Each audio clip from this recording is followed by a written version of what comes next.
In the year 622 BCE, the kingdom of Judah was caught in a moment of terrifying, unprecedented vulnerability. And yet an unexpected window of opportunity had just swung open. The Assyrian Empire, which had spent decades dominating the Near East with a brutal iron grip, was beginning to crumble. In the power vacuum left behind, a young king named Josiah saw a chance to reclaim not just political independence, but the spiritual soul of his nation.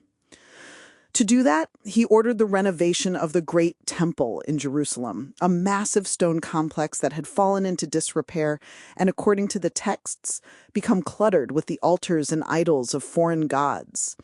And it was during this dusty, chaotic reconstruction that a high priest named Hilkiah stumbled upon something hidden in the stonework. It was an ancient scroll, a text that would completely upend the kingdom. The king, terrified by what the scroll contained, did not turn to the high priest for an interpretation. He did not turn to the famous male prophets of the era like Jeremiah or Zephaniah. Instead, he sent a delegation of his most powerful officials to the second quarter of Jerusalem, seeking the counsel of a woman. Her name was Huldah. The story of Huldah the Prophetess and King Josiah is frequently packaged as a Bible story for children. It is often told in Sunday schools with felt-board characters and simple moral takeaways about telling the truth, being brave, and listening to God. But when we look closely at the historical reality of this narrative, recorded in the second book of Kings and the second book of Chronicles, it becomes clear that this is not just a simple, sanitized fable. It is a story about a massive geopolitical shift. It is a story about the crystallization of the biblical tradition as we know it today. And it is a story about female authority in a deeply patriarchal ancient world, where a woman's voice became the definitive spark that ignited a sweeping national revolution. To understand why King Josiah tore his robes in despair, and why the words of a woman named Huldah were the only thing that could chart a path forward for an entire civilization, we have to look past the children's books and examine the political, religious, and cultural landscape of the ancient Near East. Part 1. The historical context. To really grasp the gravity of the encounter between King Josiah's delegation and Huldah, we need to understand the world Josiah inherited. He came to the throne of Judah around 640 BCE when he was just 8 years old. His father, King Amon, had been assassinated by his own palace servants after a brief 2-year reign, and his grandfather, King Manasseh, was remembered by biblical historians as one of the most wicked rulers in Judah's history. Manasseh had essentially turned Judah into a vassal state of the Assyrian Empire. To appease his Assyrian overlords and perhaps to hedge his spiritual bets, Manasseh had institutionalized the worship of foreign deities. The biblical accounts described him setting up altars to Baal, erecting Asherah poles, practicing divination, and even engaging in child sacrifice. The temple in Jerusalem, originally dedicated solely to Yahweh, had become a pantheon, housing various idols, including vessels made for the host of heaven and cult prostitutes operating within its precincts. Josiah, taking the crown as a child in this fraught environment, was surrounded by advisors and regents who guided the early years of his rule. But as he grew older, the geopolitical tectonic plates began to shift. The once invincible Assyrian Empire, stretched too thin and facing internal rebellions, started to collapse. The great Assyrian capital of Nineveh would eventually fall in 612 BCE. At the same time, Babylon was rising in the east, and Egypt was trying to assert control over the Levant in the west. For a brief period, however, the grip on Judah loosened. The Assyrian garrisons withdrew, and Josiah suddenly had the space to act independently. He recognized that political independence was intrinsically linked to religious centralization. If Judah was to be a strong, unified nation, capable of withstanding the empires rising around it, it needed a unified national identity. And in the ancient Near East, national identity meant a national deity. According to the timeline laid out in the historical books of the Hebrew Bible, in the 18th year of his reign, when he was about 26 years old, Josiah initiated a massive project to repair and purify the temple in Jerusalem. He sent his scribe, Shaphan, to the high priest Hilkiah, instructing him to use the silver that had been collected from the people to pay the carpenters, builders, and masons working on the restoration. It was a practical, administrative task, but it quickly escalated into a spiritual crisis. While clearing out the debris and overseeing the renovations, Hilkiah, the high priest, found something. He handed it to Shaphan the scribe, saying simply, "I have found the book of the law in the house of the Lord." Shaphan read the scroll and then took it to King Josiah, reading it aloud in the royal court. The reaction of the king was immediate and visceral. When Josiah heard the words of the scroll, he tore his clothes, a traditional ancient Near Eastern expression of profound mourning, terror, and despair. The scroll contained a series of laws, but more importantly, it contained a terrifying list of curses and judgments that would fall upon the nation if those laws were broken. Josiah realized in a single horrifying moment that for generations his people, his father and his grandfather had been living in direct violation of this sacred covenant. The idolatry, the altars, the syncretism, it was not just culturally compromising. According to the newly discovered text, it was a guarantee of total national annihilation. But Josiah did not just despair, he demanded action. He needed to know if the wrath described in the scroll was imminent, and if there was any way to avert it.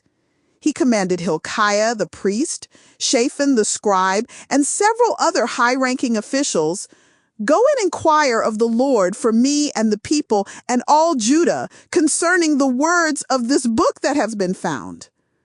They needed a prophet. They needed someone who could speak directly for the divine, someone who could interpret the terrifying text and offer a way forward. And out of all the religious figures in Jerusalem, out of all the priests and the prophets walking the streets, the men of the royal court went directly to the 2nd district of Jerusalem, to the home of a woman named Huldah. Part 2, the technical breakdown. To understand the mechanics of this pivotal moment, we have to look closely at two things: the nature of the book that was found, and the specific role of the prophet in ancient Israelite society. First, what exactly was the Book of the Law? Modern historians, archaeologists, and biblical scholars are in widespread agreement that the scroll discovered by Hilkiah was an early form of the Book of Deuteronomy, specifically the central legal core found in chapters 12 through 26. Deuteronomy is unique among the books of the Torah. It presents itself as the farewell address of Moses, outlining a strict legal and moral code. A central tenet of Deuteronomy, and one that was highly relevant to Josiah's situation, is the absolute demand for centralization of worship. Deuteronomy 12 insists that there can be only one legitimate place of sacrificial worship, which meant that all the local shrines, the high places scattered throughout the countryside where people worshiped Yahweh and other gods, had to be destroyed.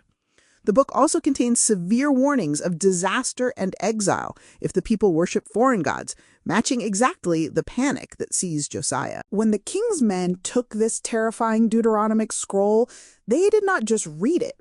They needed it authenticated and interpreted. This brings us to the technical function of a prophet. In the ancient Near East, a prophet, or a navi in Hebrew, was not primarily a fortune teller predicting the distant future. A prophet was a spokesperson for the divine, an intermediary who possessed the authority to discern the will of God in a specific political or social crisis.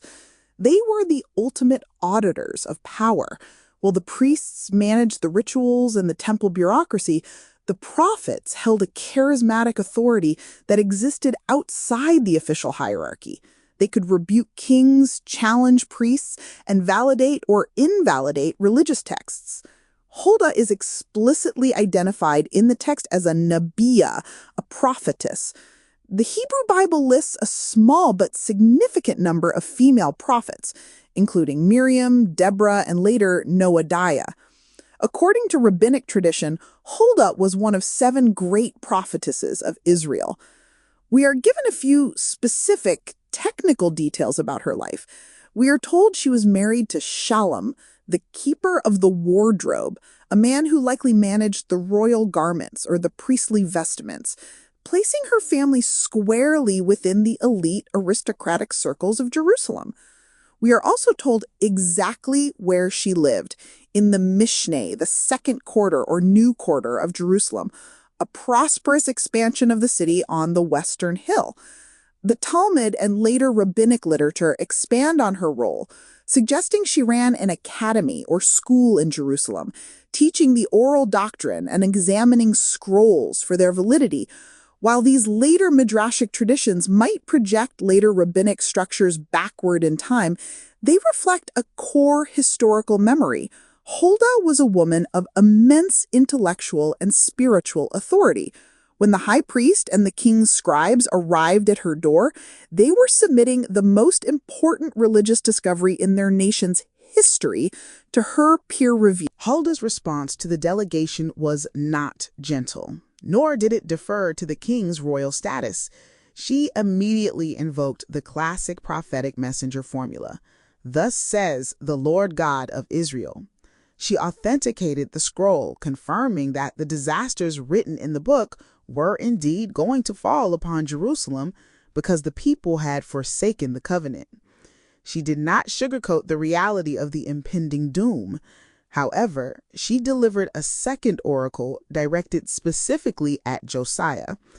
Because the king's heart was tender, because he had humbled himself and wept when he heard the words of the law, he would be spared the horror. Huldah prophesied that Josiah would be gathered to his grave in peace, and his eyes would not see the calamity that was coming. Her words provided the exact catalyst the king needed. Armed with Huldah's divine validation of the scroll and her prophecy of personal reprieve, Josiah launched what scholars call the Deuteronomic reform. It was a ruthless sweeping purge. He stripped the temple of all Canaanite and Assyrian artifacts. He destroyed the altars to Baal and dragged the Asherah pole out of the temple to be burned. He deposed the idolatrous priests, dismantled the local shrines across the country, and centralized all religious authority in Jerusalem. He also instituted social reforms based on the Deuteronomic Code, which contained surprising protections for the poor, the widow, and the orphan. Huldah's authoritative voice was the hinge upon which the entire religious history of Israel turned. Part 3. Nuanced Perspectives and Controversies.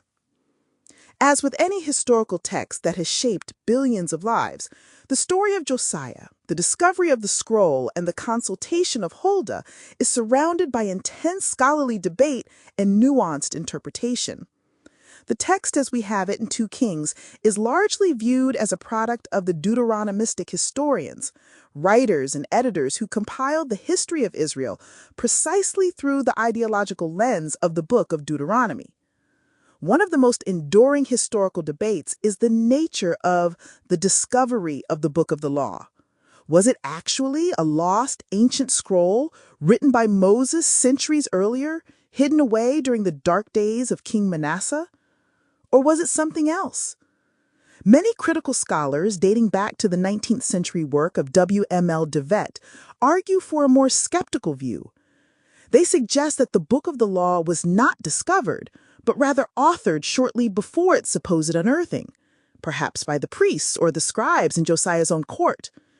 In this view, known as a pious fraud theory, the finding of the scroll was a piece of political theater, a brilliant manipulation designed to give ancient divine weight to the aggressive centralization reforms Josiah and his faction already wanted to execute. However, other scholars push back against this purely cynical reading. They point out that discovery narratives were a known genre in the ancient Near East. where texts were often found during the restoration of temples in Egypt and Mesopotamia. Furthermore, even if the scroll of Deuteronomy was compiled in the 7th century BCE, it likely codified much older existing oral traditions and legal codes, making it a true reflection of Israelite heritage rather than a total fabrication. Some historians, categorized as maximalists, argue that the event happened largely as described. A hidden text was found, and it genuinely shocked the king into action. Regardless of whether the scroll was ancient or newly minted, the selection of Huldah as the validator of the text presents another layer of controversy. Why her? The historical record indicates that there were prominent male prophets active in Judah at the exact same time, most notably Jeremiah and Zephaniah. Why would the king's delegation bypass Jeremiah, who is one of the major prophets of the Hebrew Bible, to consult Huldah? Later, rabbinic commentators were clearly bothered by this question and offered several theories. Some suggested that Jeremiah was out of town, perhaps traveling to bring back exiled tribes. Others proposed a more psychological reason, arguing that Josiah specifically chose a woman because he hoped her compassionate, womanly heart would soften the harsh judgment of the text, that she would be more merciful than a fiery male prophet. If that was Josiah's calculation, it failed miserably, as Huldah delivered a severe and unyielding confirmation of the coming disaster. Modern feminist theologians and historians offer a different perspective. They argue that the text plainly shows that Huldah was chosen simply because she was the foremost, most respected prophetic authority in Jerusalem at the time. She was a recognized professional, likely highly educated, positioned in the new, wealthy quarter of the city, and she possessed a track record of reliable prophecy.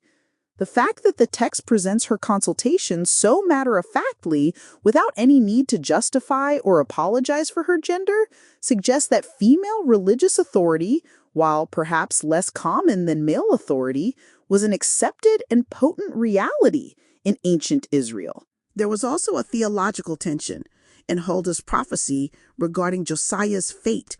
She prophesied that he would be gathered to his grave in peace. Yet historically, we know that Josiah died a violent, tragic death. In 609 BCE, he rode out to Megiddo to intercept the Egyptian pharaoh Necho II, who was marching north to assist the remnants of the Assyrian army. Josiah was killed in battle, an event that deeply traumatized the nation. How, then, was Huldah's prophecy true? Commentators resolved this by explaining that in peace meant he would die before the ultimate destruction of Jerusalem by the Babylonians, which occurred a few decades later in 586 BCE. He died in God's favor, spared from witnessing the burning of the temple he had worked so hard to restore. Part 4. Cultural Impact and Legacy. When we zoom out and look at the legacy of this narrative, it is easy to see why the story of Huldah and Josiah is so frequently adapted into a Bible story for children. At its core, the simplified version contains highly accessible themes for young minds. It features a king who ascended the throne as a young boy, making Josiah relatable. It features the exciting discovery of a hidden treasure, a lost book buried in a dusty temple. And it features a brave woman who speaks the truth, even when the truth is scary, teaching children about courage, integrity, and the importance of listening to wisdom, regardless of the speaker's gender. But the cultural impact of Huldah extends far beyond Sunday school felt boards.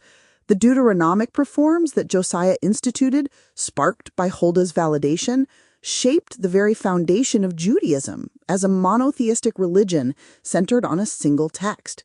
Prior to this moment, Israelite religion was largely cultic, based on sacrifices, local altars, and a mix of practices. By elevating the book of the law to supreme authority, Josiah and Huldah helped transition the culture into a religion of the book. When the Babylonians finally did conquer Jerusalem and destroy the temple in 586 BCE, the people of Judah were sent into exile. If their religion had remained tied solely to the physical temple building and local shrines, it likely would have vanished, assimilated into the Babylonian culture. But because Josiah had centralized the faith around a written law, a portable text that could be carried into exile, the Jewish identity survived the destruction of their homeland. Huldah's specific legacy as a female intellectual and spiritual leader is profound. In a text dominated by patriarchs, kings, and male priests, she stands out as a woman who wielded institutional, national power. She did not lead an army like Deborah, nor did she save her people through proximity to a foreign king like Esther. Huldah saved her people through her intellect, her literacy, and her theological authority. She was a scholar of the text. Her legacy was physically cemented into the geography of Jerusalem. For centuries, the massive southern gates leading up to the Temple Mount were known as the Huldah Gates, named in her honor. According to the Tosefta, a compilation of Jewish oral law, Huldah was one of the few people granted the immense honor of being buried within the city walls of Jerusalem, a testament to the reverence the people held for her. Today, Huldah is often reclaimed by modern readers, theologians, and artists as a symbol of female religious authority and intellectual rigor. Art exhibitions have been dedicated to her, portraying her as a woman who scrutinized scrolls, taught others, and refused to dilute her message to comfort powerful men. She reminds us that the transmission of ancient knowledge, the validation of sacred texts, and the courage to demand systemic reform were not exclusively male domains. The story of Huldah and King Josiah is the story of a civilization standing on the brink of an abyss, frantically searching for a way to survive. It is a story of a text that redefined a people's morality, introducing concepts of social justice and exclusive devotion that still resonate thousands of years later. And it is a story that proves that sometimes the only way to navigate a crisis of unprecedented scale is to seek out the quiet, unwavering voice of someone who has spent their life studying the truth. If this deep dive into the historical realities behind a classic story sparked your curiosity, share this episode with a friend who appreciates uncovering the hidden complexities of the past.